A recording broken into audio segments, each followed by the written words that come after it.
What can an EKG not detect?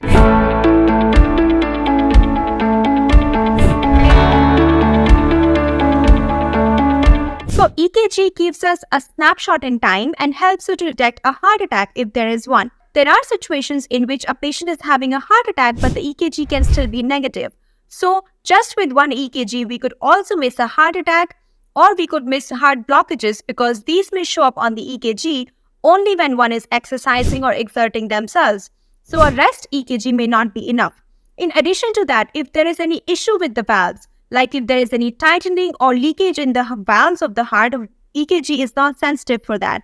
If someone has heart failure, they are having shortness of breath, leg swelling, abdominal bloating, but a heart failure does not show up on an EKG. We need separate testing for that. And also, if there are palpitations that a patient is experiencing, their arrhythmia can be intermittent.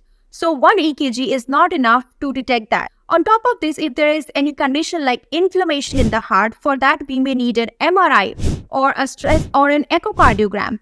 So an EKG is a very useful test, especially if someone is having a major heart attack.